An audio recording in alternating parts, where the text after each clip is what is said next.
Welcome to season 2, episode 17 of the Thursday Show. I am your host, Paul Miles, and this is a special outside edition of the Thursday Show. Uh, we are outside today. I don't know if you can see it or not, but there is a horse back there. It looks like the camera is a little out of focus. That may have been a failed attempt of showing a horse on the screen as a co-host. At any rate, why are we having a special outside edition of the Thursday Show? Because today, as we have been going through a series on Genesis, we will be discussing Genesis 8:15 to 22. Last week, we looked at the receding of the floodwaters. This week, we look at what happens when Noah gets off the ark and God talks to him a little bit about the environment. So we will discuss some implications with the current climate change discussion.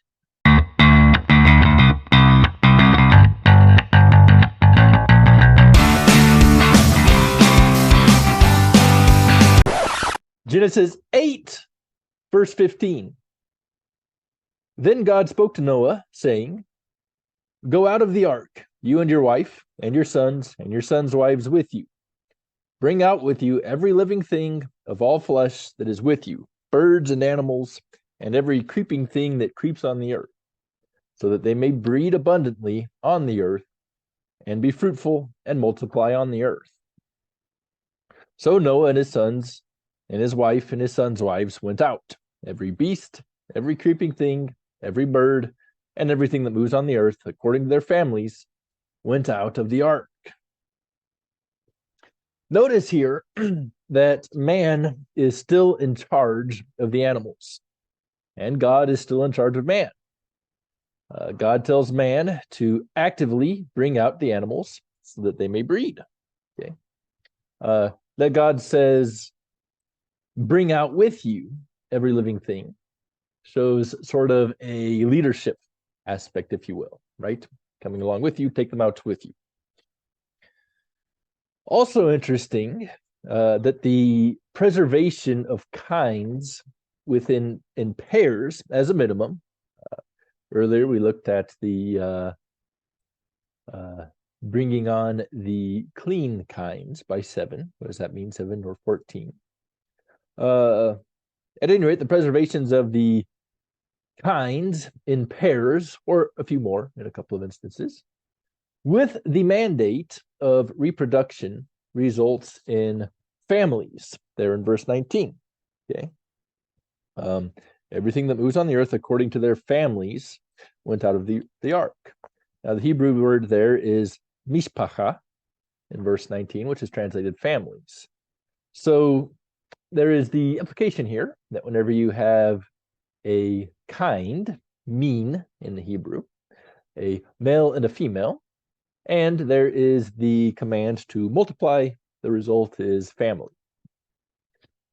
Now, granted, human families have a different set of mandates than the animal families do. Okay. But still, there's the male, the female, and the offspring. Verse 20. Then Noah built an altar to the Lord, and took of every clean animal and every clean bird, and offered burnt offerings on the altar. The Lord smelled a soothing aroma, and the Lord said in his heart, "I will never again curse the ground because of man, for the inclination of man's heart is evil from his youth, nor will I again destroy every living thing as I have done." So Noah has been given the direction to make sure the animals get off the ark and multiply. And then he kills several animals in order to offer them on the altar.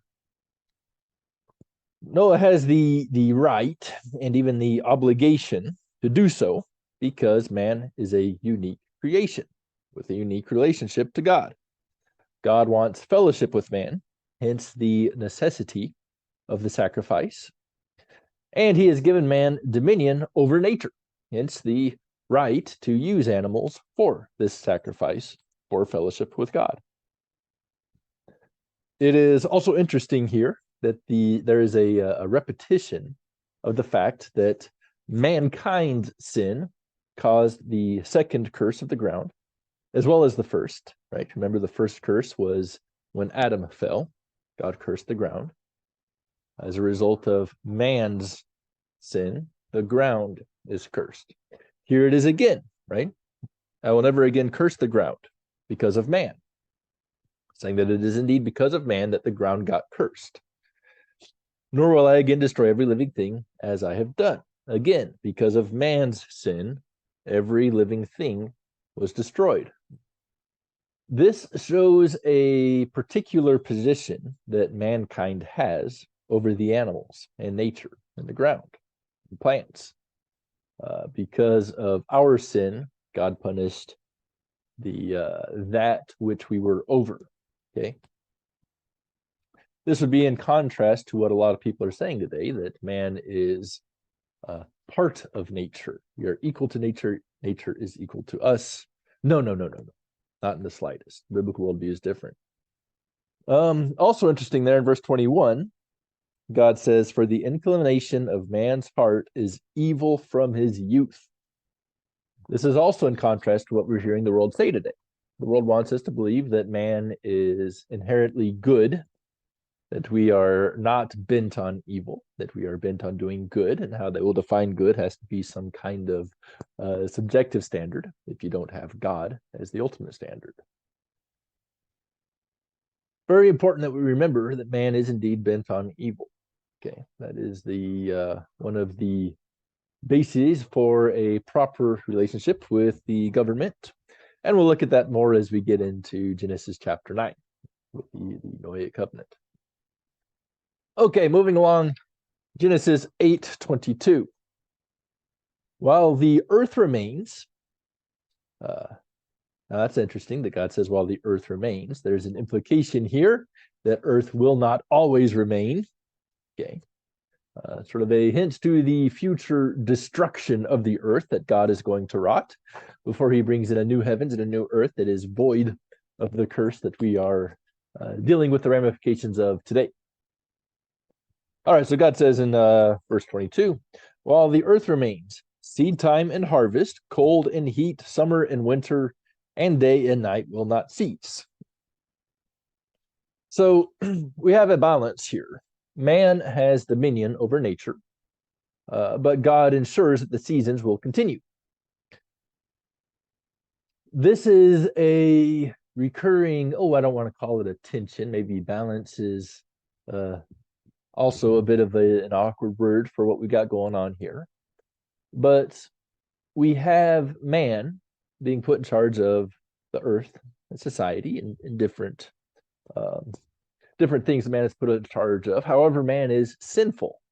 So God institutes, if you will, checks and balances to make sure that man doesn't completely go off the rails. Now, man has gone off the rails on several occasions, but always within the bounds of what God allows. So while man has dominion over nature, God still ensures that seasons are going to continue. There may be local famines, as there are local floods, but there will still be a continuation of the harvest and the seed time. Okay. In this verse 22, God lists four methods of measuring time, right?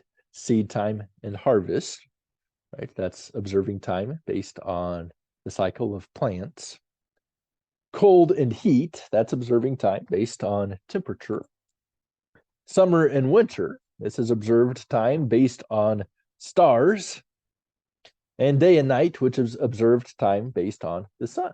Now remember, why do we have the celestial bodies out there? It's for the measuring of times and seasons, okay? There is an anthropocentric function of the stars that are way out there. This is another thing that the world wants you to deny. They want you to think that we all emerged out of the same Big Bang as the stars did, so we're no more or less important than they are. No. God put them there for our service. It's also interesting that we're seeing the philosophical basis of science right? Science being our understanding of the natural world through observation. The world around us is trying to redefine science so that it's not just the observation of the natural world, but rather a worldview that is based on institutions and what authoritative men say, rather than what can actually be observed. These authoritative men typically start with a faulty worldview of the continuity of being, rejecting the existence of God, and they get into really weird stuff because of that. Now, we just saw that the Earth will remain, and that cold and heat, summer and winter, are also going to continue. They will not cease. That's what God says. This brings us to the current climate change hype that is going on in the world today. So the climate change hype is this, I don't know, rumor going around that man is going to pollute the planet into oblivion. Now, whenever I hear climate change hypers, people promoting the hype, there seems to be an underlying element of trying to elevate man to a level that supposes that man is able to do what God said that man cannot do in Genesis 8:22. Right? God says that the seasons, the cold, the heat, are going to continue. Some extreme forms of this climate change hype will say that pollution is going to put an end to it all. There's usually an element of continuity of being, saying that God is not out there. We are all from the same source in the Big Bang. As such, we are no greater or less than the trees around us. So we have no right then to go out and actually use the trees or whatever to our benefit. Now, the climate change hype can be difficult to take seriously because of a lot of fake science that's out there, right? Here are some examples. New York Times on Sunday, August 10th, 1969. They have a quote ascribed to Dr. Paul Ehrlich, who has since then, I hope, been recognized as a bogus climate change fear monger. But in 1969, he said, "We must realize that unless we are extremely lucky, everyone will disappear in a cloud of blue steam in 20 years. Yet here we are in 2023, and that has not yet happened. Okay. Well, in 1969, you should have been able to tell that that's not going to happen because God says that not everybody is going to disappear in a cloud of blue steam, certainly not in the next 20 years. Okay. God says that there will continue to be man on earth at least for 1,007 years before the earth is destroyed. Then, okay, so that's 1969. Boston Globe on Thursday, April 16th, 1970 had a headline. Scientist predicts a new ice age by the 21st century. So in the 70s, we were concerned about global cooling. Well, how did that come to fruition? Eventually, people became worried not about global cooling, but about global warming. The Canberra Times, September 26, 1988. So let's fast forward to the 80s, see what was happening. So talking about the Maldives, the Canberra Times said in 1988, a gradual rise in the average sea level is threatening to completely cover this Indian Ocean nation of 1,196 small islands within the next 30 years, according to authorities. Yet here we are over 30 years later, and it turns out that the authorities are wrong. The Maldive Islands are still out there, above water, doing nicely. Let's fast forward to the 21st century. The Guardian, on February 21st, 2004, had a headline, "Now the Pentagon tells Bush climate change will destroy us." The text of the article says, "A secret report suppressed by U.S. defense chiefs and obtained by the Observer." Okay, it kind of makes me wonder why the Observer is getting access to secret reports, but I'll let that one go. A secret report warns that major European cities will be sunk beneath the rising seas as Britain is plunged into a Siberian climate by 2020. Nuclear conflict, mega droughts, famine, and widespread rioting will erupt across the world in 2020. Well, 2020 did end up being a bit of a nasty year. We had the Fauci flu going wild, but nuclear conflict, mega droughts, and famine. There was rioting, but it was not as the Guardian predicted. USA Today, December 14th, 2009, there was a headline. Gore, that's Al Gore, former vice president of the United States, said, "Polar ice cap may disappear by summer 2014. The Guardian, July 24th, 2013, headline, "Ice-free Arctic in 2 years heralds methane catastrophe," says a scientist. So it's difficult to take the climate change hype seriously because we keep seeing these bogus reports coming out time and time again, predicting these existential threats that we're all going to die in the next however long. And then that however long comes along, and sure enough, here we are. It wasn't as bad as we anticipated. Another reason that the climate change hype can be difficult to take seriously is because of the way that activism goes. For example, the East, global East, pollutes significantly more than the West, but for some reason, climate change activists seem to have a real angst against the West and an affinity for Eastern philosophy. Okay.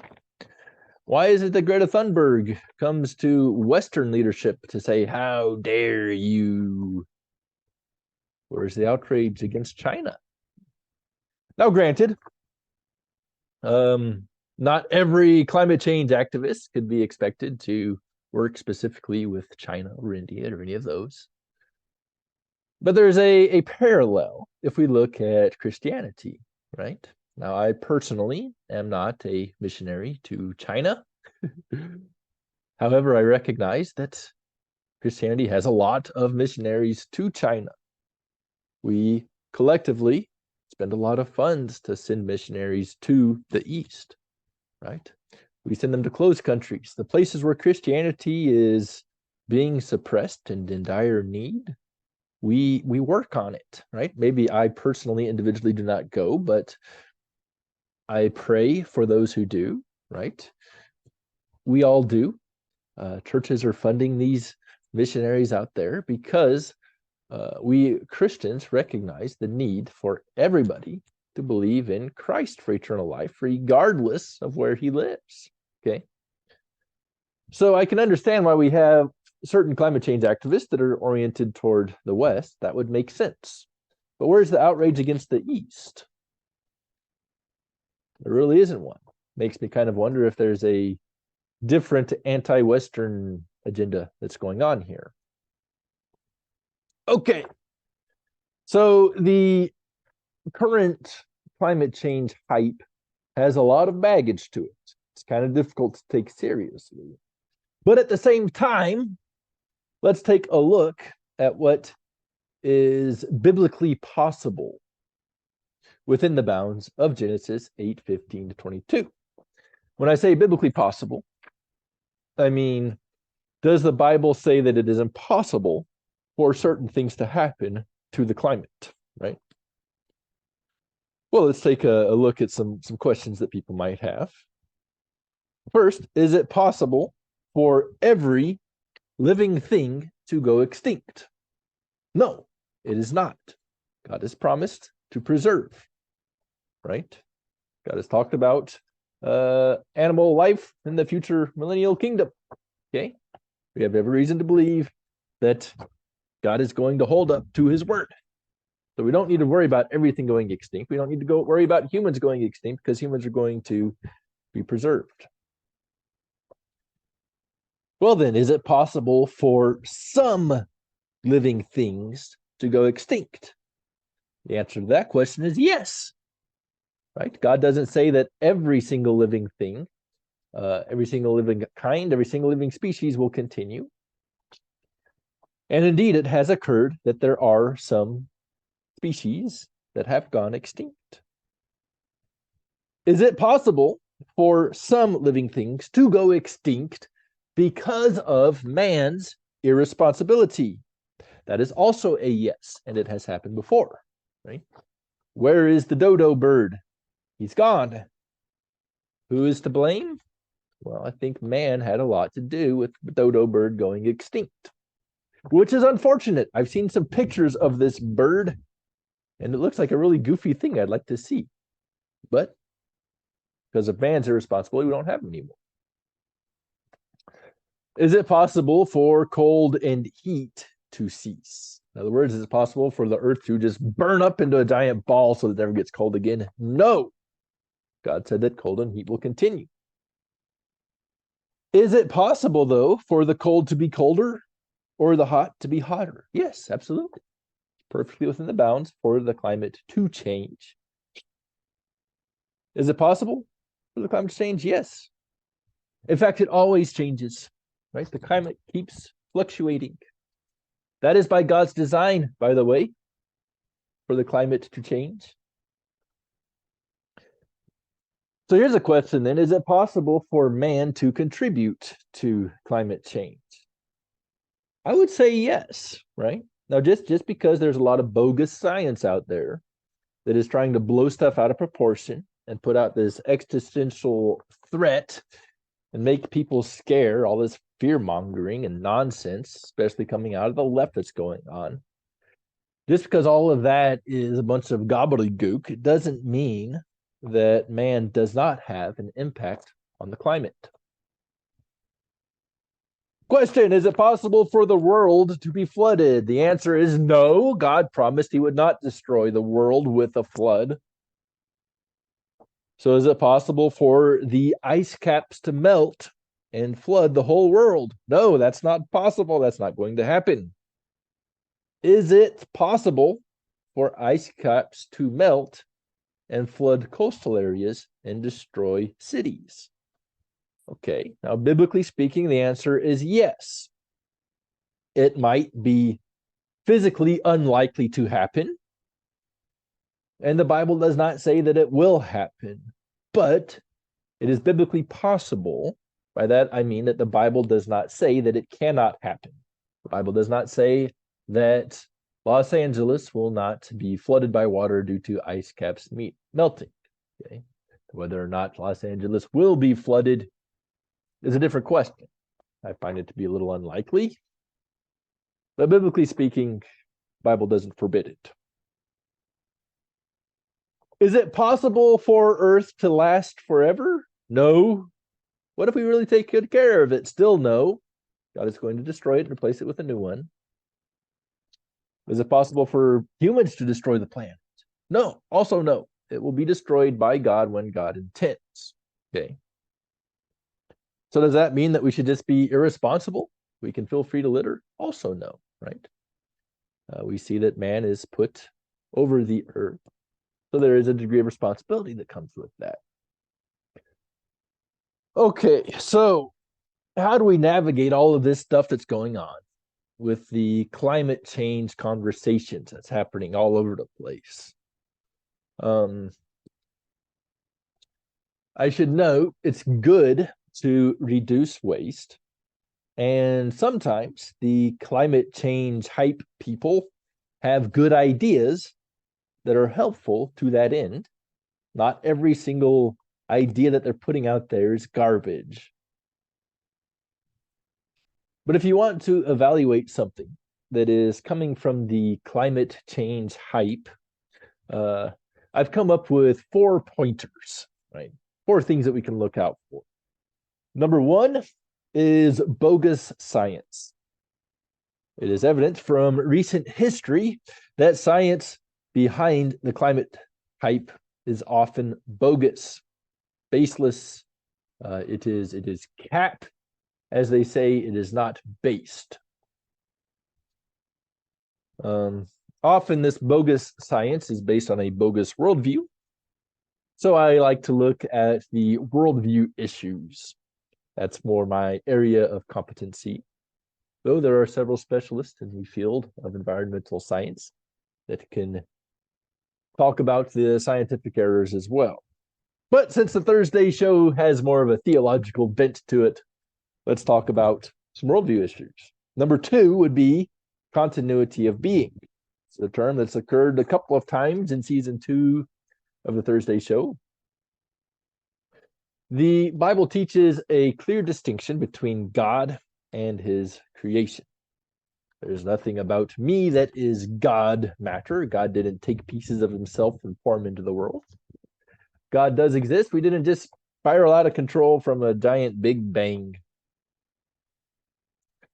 Often the climate hypers are going to have claims that are based on an assumption that man and the planet are equals. So beware of that, especially if their claim is irreducible from this nonsensical worldview claim. So number 1, bogus science. Number 2, continuity of being. And 3, a third area to watch out for is in regards to responsible labor.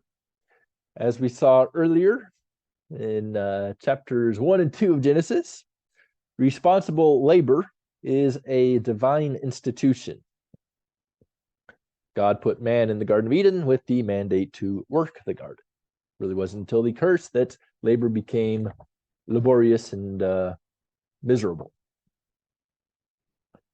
Often, the climate hype is based on an eco-socialist framework, which tries to distribute resources equitably, regardless of productivity. Be wary of forms of climate hype that are anti-responsible labor. Okay. Karl Marx was huge in his attack on this particular divine institution of responsible labor. And by the way, he also tried to throw family under the bus. If we look at the current state of neo-Marxism, there's often an attempt to redefine gender and marriage and family, as well as man's role with labor and our relationship to the environment. It's all one big package deal that is under attack with the climate hypers.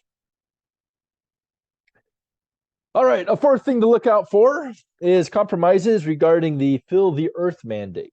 God told man to fill the earth. Eco-political frameworks that try to reduce the human population should be avoided.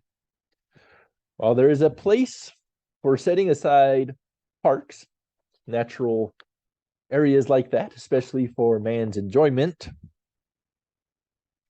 we should be wary of calls for men to withdraw from farmland and to dwell in cities. Okay. This, by the way, was a big thing with the National Socialist political movement.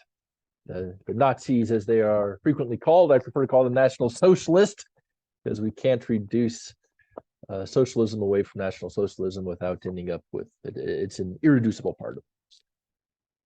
So the National Socialist movement was actually very much an environmentalist movement. I would encourage you to read the book by my friend Mark Musser. Mark Musser book is Nazi Oaks in its earlier versions. I think the more recent version is called Nazi Ecology. Let's talk about the environmental policies of the National Socialist movement and their influences that have lasted through today.